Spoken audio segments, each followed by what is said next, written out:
এখনকার গৃহিণীদের ঘরে বাইরে সমস্ত কাজ নিজে হাতে করতে হয়, আর এই সমস্ত কাজ গুছিয়ে করার জন্য দরকার কিছু স্মার্ট টিপস। এই স্মার্ট টিপস ফলো করে যদি আমরা কাজগুলো গুছিয়ে নিতে পারি, তাহলে অনেকটা কম সময়ে আমাদের সংসারের কাজগুলোকে কমপ্লিট করতে পারবো। তার সাথে সাথে মাস গেলে অনেকটা পরিমাণে টাকাও কিন্তু আমাদের হাতে বেঁচে যাবে।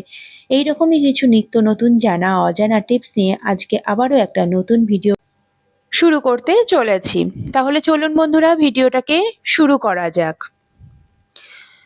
বন্ধুরা, আমরা ফ্রিজে তো সবজি রাখি সব সময়, আর আপনারা হয়তো সবাই দেখেছেন যে এখানে যে ভেজিটেবল বাস্কেটটা থাকে তার মধ্যে কিন্তু এতটা পরিমাণে জল জমে যায়। এটা যত নতুন ফ্রিজই হোক না কেন, এইটা এইরকম কিন্তু হবেই। আর এই জলের থেকে সবজিগুলো কিন্তু কিছুদিনের মধ্যে খারাপ হতে থাকে। বেশি দিন কিন্তু সবজিগুলো ফ্রিজে রাখা যায় না। বন্ধুরা, আমি একটা ছোট টিপস আপনাদের কাছে দেখাচ্ছি। দেখুন, আমি এখানে নিয়েছি আমাদের যে রান্নায় ব্যবহার করি লবণ, সেই লবণ আমি এখানে 3 থেকে 4 চামচের মতন একটা বোলের মধ্যে নিয়ে নিয়েছি। লবণ এমন একটা জিনিস যে বাইরের সমস্ত রকম জলীয় বাষ্প কিন্তু সঙ্গে সঙ্গে টেনে নিতে পারে। তো এখানে আমি বাটিতে করে লবণ নিয়ে ফ্রিজের ঠিক এইরকম বাস্কেটটার মধ্যে একটা কোণা করে রেখে দেব। এতে কি হবে যে ভিতরে যে জলীয় বাষ্পটা সেটা কিন্তু এই লবণটা একদম অ্যাবজর্ব করে নেবে। এর ফলে কোনো রকম জল কিন্তু এই সবজিগুলোকে নষ্ট করতে পারবে না। বন্ধুরা, টিপসটা ভালো লাগলে অবশ্যই লাইক করে দেবেন। চলে যাব পরের টিপসে। বন্ধুরা, আমরা সবাই জানি এই বর্ষাকালে লঙ্কার দাম এতটা আকাশ ছোঁয়া হয়ে যায়, আর তার মধ্যে থেকে যদি কিছুটা লঙ্কাও নষ্ট হয়ে যায় আমাদের কিন্তু প্রচন্ড বেশি গায়ে লাগে। বন্ধুরা, আমরা লঙ্কা বাজার থেকে আনার পরে সবার আগে একটা জিনিস করতে হবে যে এর বোটাগুলোকে কিন্তু ছাড়িয়ে রাখতে হবে। বন্ধুরা, আমার বোটাগুলো কিন্তু আমি আগে থেকেই ছাড়িয়ে রেখেছিলাম। তো কারণে এখানে আমার বোটাগুলো কিন্তু ছাড়ানোই রয়েছে। কারণ বোটা থেকেই কিন্তু লঙ্কাটা নষ্ট হওয়া শুরু হয়ে যায়। বোটাগুলোকে আমি ছাড়িয়ে নিয়েছি। এবার এর মধ্যেও দেখতে পাচ্ছেন না, প্রচন্ড বেশি জল জলে মতন একটা ভাব রয়েছে। এই জলের থেকেই কিন্তু লঙ্কাটা নষ্ট হওয়া শুরু হয়ে যাবে। বন্ধুরা, আপনারা এরকম কোনো টিস্যু পেপার হোক অথবা যে কোনো খবরের কাগজের মধ্যে লঙ্কাগুলোকে রেখে এর মধ্যে যে জলীয় বাষ্পটা রয়েছে, যে একটা জলে ভাব রয়েছে, সেটা যাতে চলে যেতে পারে সেই রকম করে আপনারা লঙ্কাটাকে কিছুক্ষণের জন্য এইভাবে শুকোতে দেবেন। দেখুন কতটা জল ছিল যে টিস্যু পেপারটা কিন্তু হালকা ভিজে ভিজে যাচ্ছে। এইভাবে আমরা লঙ্কাটাকে কিছুক্ষণের জন্য রেখে দেব।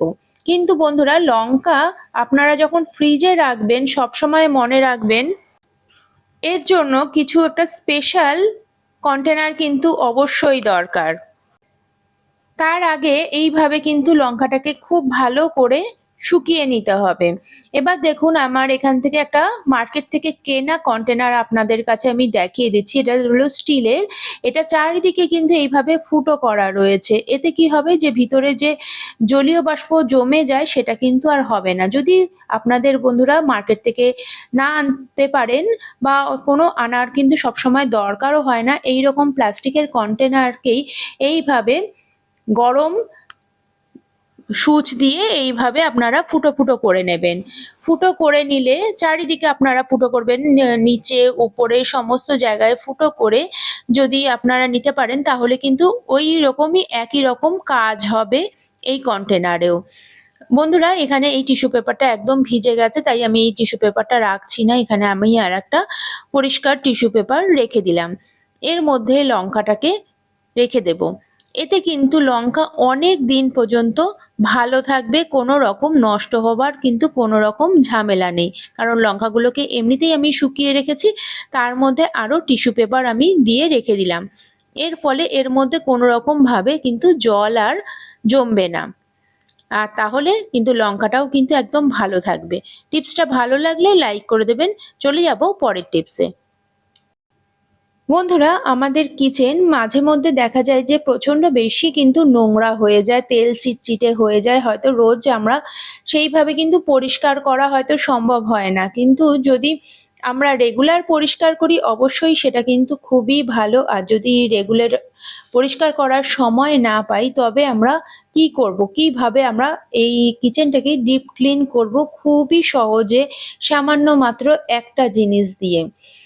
দেখুন এত তেলচিটে জায়গাটাও কিন্তু অনায়াসে পরিষ্কার হয়ে যাবে। বন্ধুরা এখানে নিয়ে নিলাম লাল হারপিক, যেগুলো আমরা বাথরুম টয়লেট পরিষ্কার করতে ব্যবহার হয়। কিন্তু বন্ধুরা আমি এখানে আলাদা একটা হারপিক রেখে দিয়েছি যাতে আমি এইভাবে কিচেনটাকেও পরিষ্কার করতে পারি।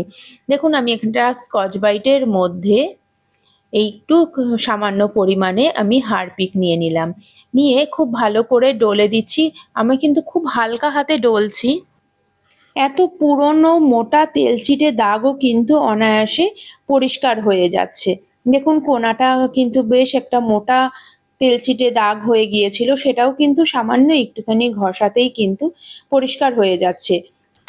এবার ভেজা কাপড় দিয়ে ভালো করে মুছে দিলাম। দেখুন কত সহজে কিচেনটা কিন্তু একদম পরিষ্কার হয়ে গেল। টিপসটা ভালো লাগলে লাইক করে দেবেন। চলে যাচ্ছি পরের টিপসে।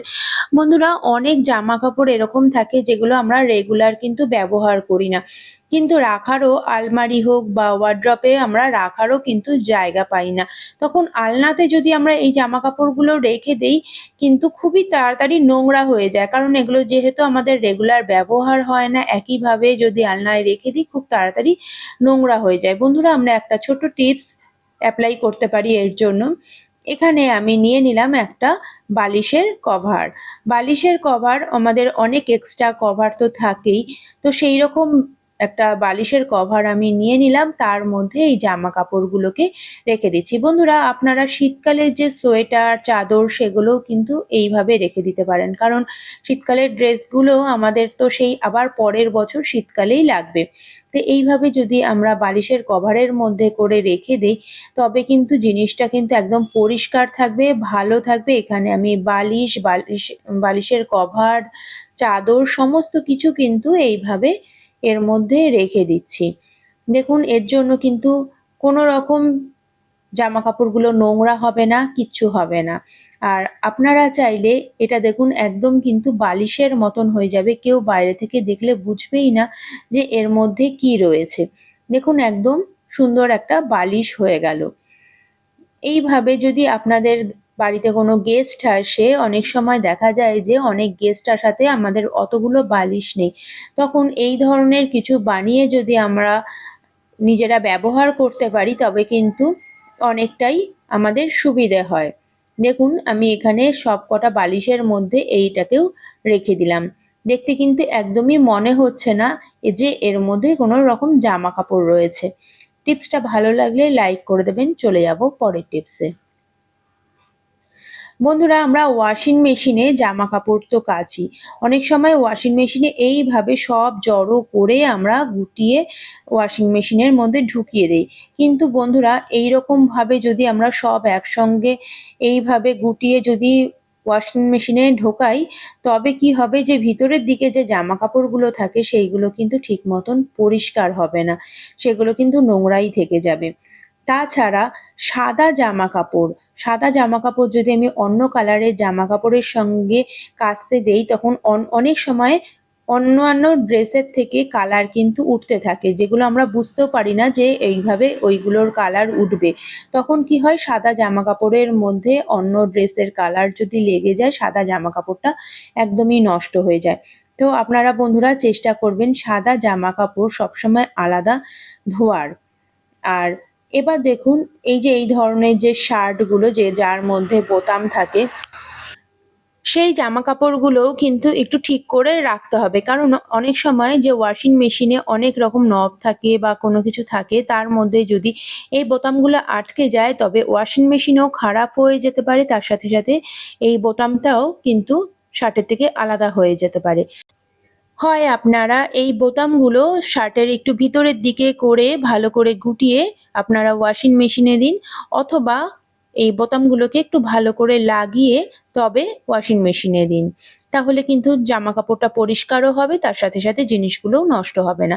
তাছাড়া বন্ধুরা এই ধরনের যেখানে যেই জামা কাপড়ের মধ্যে এই ধরনের চেন থাকে, চেনটা কিন্তু সবসময় লাগিয়ে দেবেন। তা না হলে চেন যদি না লাগানো হয় অনেক সময় এই চেনের আংটাটা ওয়াশিং মেশিনের ভিতরে কোনো একটা জায়গায় লাগলে কিন্তু ওয়াশিং মেশিন খারাপ হয়ে যেতে পারে, তার সাথে সাথে চেনটাও কিন্তু নষ্ট হয়ে যেতে পারে।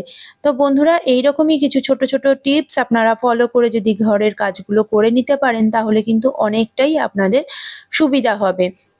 টিপসটা ভালো লাগলে লাইক করে দেবেন। চলে যাচ্ছি পরের টিপসে। বন্ধুরা, আলমারিতে এই জামা কাপড় রাখার খুবই অসুবিধা হচ্ছে। আমাদের তো ছেলেদের জামা কাপড় রাখাটা খুব একটা ঝামেলা হয় না, কিন্তু মেয়েদের এই শাড়ি রাখাটা সত্যি খুব ঝামেলার ব্যাপার, কারণ জায়গা হয় না। এইরকম হ্যাঙ্গারে করে আমরা যদি শাড়িগুলোকে রাখি, খুব বেশি কিন্তু রাখাও যায় না, সেখানে জায়গাটা পুরো ভরে যায়। আবার যদি গায়ে গায়ে লাগিয়ে রাখা হয় তবে এই যে ইস্ত্রি করা থাকে সেগুলো কিন্তু নষ্ট হয়ে যায়। তারপরে যখন আমরা সেগুলো পরে কোথাও বেরোতে যাই তখন কিন্তু খুবই ঝামেলায় পড়তে হয়। তো বন্ধুরা, আজকে একটা ছোট্ট টিপস আপনাদের কাছে দেখাবো, যেটাতে আপনারা খুব সহজেই, যেখানে আপনারা ৫-৭টা শাড়ি রাখতে পারতেন সেখানে আপনারা ১৫ থেকে ২০টা শাড়ি এক জায়গায় রাখতে পারবেন। তো বন্ধুরা, কুকারেই আমি সমস্ত জামা কাপড় কিন্তু রাখতে পারবো। হ্যাঁ বন্ধুরা, বন্ধুরা, এই ধরনের যে কুকারের গার্ডার থাকে সে অনেক সময় হয় অনেক পুরনো হয়ে যায়, যেগুলো একদম ঢিলে হয়ে যায়, কুকারে কিন্তু ঠিক মতন ব্যবহার হয় না। তো সেই রকম আমি একটা গার্ডার নিয়ে নিয়েছি, আর গার্ডারের মধ্যে এইভাবে যে চুলের যে রাবারগুলো থাকে সেইগুলো নিয়ে নিলাম। এইভাবে ২টো কি ৩টে এইভাবে আপনারা লাগিয়ে নিতে পারেন। এবার আপনাদের কাছে দেখিয়ে দিচ্ছি কিভাবে এটা আমাদের কাজে আসবে। দেখুন, আমি এখানে এই গাস্কেটটাকে লাগিয়ে দিয়েছি। এবার তার এক একটা আংটার মধ্যে এক একটা হ্যাঙ্গার আমি ঢুকিয়ে দিচ্ছি। দেখুন, একই সঙ্গে কিন্তু ৩টে শাড়ি আমার লাগানো হয়ে গেল। দেখতেই পাচ্ছেন, যেখানে একটা শাড়ি আমি রাখতে পারতাম সেই একই জায়গার মধ্যে আমার ৩টে শাড়ি কিন্তু ধরে যাবে। এইভাবে রেখে ঠিক করে আমরা সোজা করে রেখে দিলাম, তাহলে দেখতে পাচ্ছেন এখানে কিন্তু জায়গাটা কিন্তু একদমই কম লাগলো। ৩টে শাড়ি কিন্তু আমার একটা জায়গার মধ্যেই হয়ে গেল। বন্ধুরা, ভিডিওটা ভালো লাগলে লাইক, শেয়ার, কমেন্ট, সাবস্ক্রাইব করে পাশে থাকবেন। পাশে থাকা বেল আইকনটিও বাজিয়ে দেবেন, তাহলে আমার ভিডিও সমস্ত নোটিফিকেশন আপনাদের কাছে